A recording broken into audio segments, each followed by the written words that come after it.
Good morning, everyone. I am Mr. Pittman, and this is. I'm Mr. Johnson, and this is our presentation on Are You Ready for Retirement with the 8 Dimensions of Health and Wellness.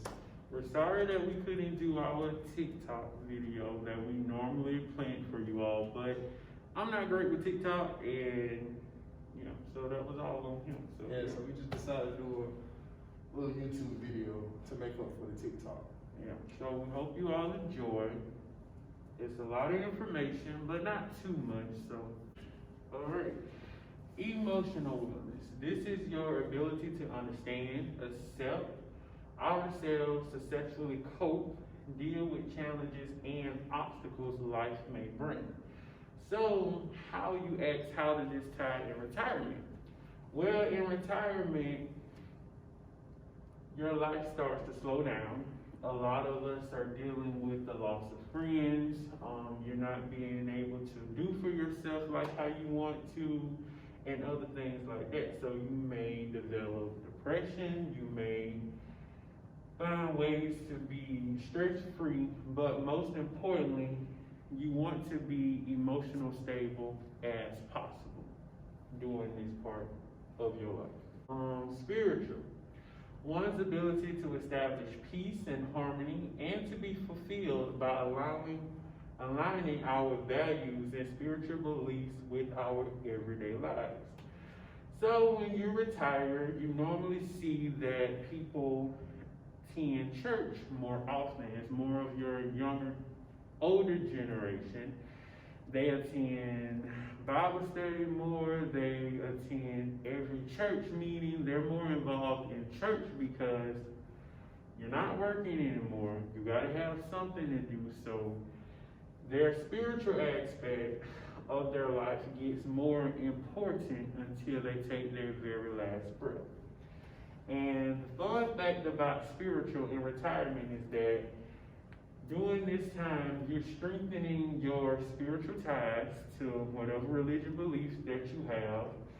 And they also say that over time, it helps improving your quality of life. So wherever you're lacking at, need help in, they look to their spiritual part of their life to see can they find a better meaning of life, basically. Intellectual boosts cognitive function and stimulates the brain and fuel lifelong learning. So, once you retire, your being able to learn new things and stuff like that is going to, I wouldn't say decrease, but you're not going to be to the point where you have to be thinking a lot during this time. So, going to work is going to be a thing of the past. Going to meetings, going to different conferences and things to help improve your job performance is now over. So you will still need to keep your cognitive function going. So some seniors like to volunteer their time to help others. When you retire, some jobs still allow you to do time and a half where you work from start until I think it is 11 or 11:30, and then you go home. Other things you can do is read books and doing activity that stimulates the brain. Fun facts about intellectual when you do retire is that you're never too old to learn new things because everyone still has a right to learn no matter what age they are. Physical meaning maintaining the ability to live independently, because as we get older, we don't know what disease we might get. We don't know if we are going to be in a nursing home. We don't know if we're going to be homebound, wheelchair, anything like that. So as we get older, our physical abilities does vary because we are all different from one another. Plus, we don't know what life challenges may come along to the point where we're unavailable to move and live independently. So this is what you have to realize and focus on. Will your budget or your insurance at this time, such as Medicare or Medicaid, sorry for the typo, will allow you to participate in workout programs, dietary health, and or seek a physical therapist to make sure that you are still able to stay active. And the fun fact about this is, if you don't use it, you will lose it. So be active as much as you can. Please.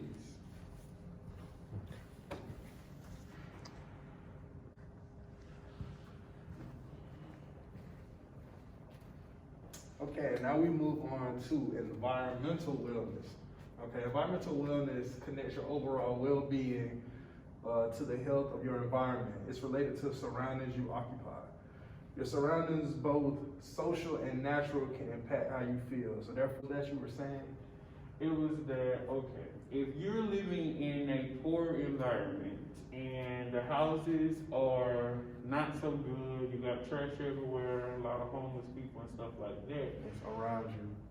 That type of energy and environment can affect you, meaning that when you get older, that's the same type of environment and stuff that you would want to raise your kids in, because either the rent is cheap there, Yes.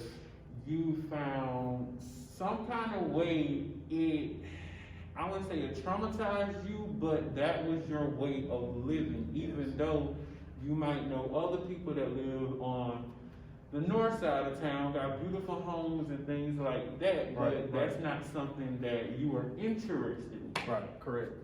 And so, therefore, it's hard for you to feel good if you're in a disorganized place or if you feel unsafe in a place. Also, pollution, violence, garbage, and water conservation can affect environmental wellness. So, of course, pollution, in the long run, pollution can cause more more health issues along the line. Violence, of course, violence can turn into death and even more harmful stuff. So you don't want to get yourself in any violence. And also garbage and water conservation. So a fun fact about environmental wellness is making sure stuff is in place around you. It helps you in the long run. The occupational wellness, it's the sense of satisfaction with your choice of work. Involves balancing work and leisure time, building a relationship with coworkers, and managing your workplace stress. Sorry about the typo. Finding work that fits your values, interests, and skills can help maintain occupational wellness. Therefore, if you're working in somewhere that you dread going to, it's basically like, why are you working there in the first place? And this is your future you're thinking about. And in the long run, you're just gonna hate what you're doing, and it's gonna go into some other kind of stress. Hey, how you doing? Okay, so yeah, that's the fun fact. You tend to not work at a workplace for a very long time if you dread being there. And then also when it comes to occupational is that you might hear this a lot with your professors and your parents as well. Make sure that you are going to school and you are going to a lot of jobs where it's for you. You're not doing it for nobody else, because you have to be happy on what you want to do in your life. Right. And then another part is you have to look at it. You're not going to be working your whole entire life. It is going to be a cutoff for you. So is this job going to prepare you for retirement and other things like that you have to look at? Which is social wellness. Social wellness involves creating and maintaining a healthy support network. Social wellness is a sense of connectedness and belonging. You start being social by asking a person out to lunch, joining a club or organization, most importantly by using good communication skills. Therefore, you have to open your mouth. Networking and communicating with people around you can help you in the long run, especially your social networking and your social wellness. Therefore, building relationships with the right people can benefit you in the long run, because I'm pretty sure when you get older, you don't want to grow old and be lonely by yourself. You want to have a couple of best friends, maybe one or two that you can hang out with in your free time. All right, and then so we move on to the most important one, your financial. Well, this is the one that's going to take the most time. Your financial wellness. It's the state of the feeling of satisfaction about your financial situation. People tend to stress about finances more than anything. So being able to minimize the worry about finances can enhance your overall wellness. For example, cutting back now so you don't have to worry later. Limiting unnecessary expenses, avoiding credit cards, cooking instead of eating out. These are ways that can help you in the long run so that you are financially stable when you get to that age. And a fun fact, you should be saving your money now. So we're gonna get into more about the financial wellness part of the presentation. Also, financial wellness goes back to occupation, just like I was saying. The job that you have, or the job that you busted your behind in college to get, should be your financial gain. Meaning that you should have a healthcare plan, you should have whole life insurance, and when it comes to your whole life insurance, you need to make it known that after you retire, will you still have this policy active? I know a lot of jobs has 401ks. Only thing about that is, if you choose to invest your money into that, do not pull your money from that early. Because if not, you will be taxed and you will have to pay that money back, and then you will be penalized for touching it early. Another thing you have to look at, if your job does not have a 401k, a lot of jobs now have stocks. So you can invest in stocks within that company, and at the end of every year, they will do a thing where the company will sell their stocks. And then you also got coworkers that will also sell their stocks. So just treat it like a stock market, but you're working at work. Another thing you have to realize about financial is that, will you be able to live the life that you live? Will you be able to provide and do things if you wasn't working? Because that's the overall goal of this. Making sure that you are financially stable after retirement. Because as we know, a lot of things happen after you retire. Some of us will not have whole life insurance when we get ready to die. So that's a burden that's going to be left on your kids or whoever to bury you.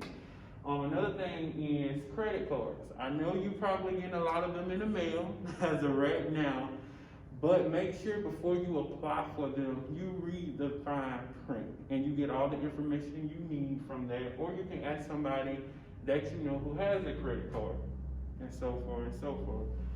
Another thing you need to look at for financial is, will you be able to own a home? Will you be able to own a car? Because we won't be taking care of the rest of our life. So what we do now has a big effect on how our future will be. So save your money as much as you can, and hopefully you have a good retirement and nice end in life. Right, and these 8 dimensions, it should be what you're working on now, and so that later on, when that time comes when you do get older, it's already kind of set in stone. All you have to do is adapt to it. But financial, just make sure that this is the one that people tend to worry about the most. So make sure this is intact now, and the rest will come along as it comes. And this is the end of our presentation on the 8 dimensions of health and wellness. Once again, I'm Mr. Johnson, and this is Mr. Pittman. You have a great day. Hi, I'm Tamai Patterson, and before listening to the presentation, I wanted to retire more in my late 60s, but now I'm looking towards retiring later in life to build my stability and financial gain. So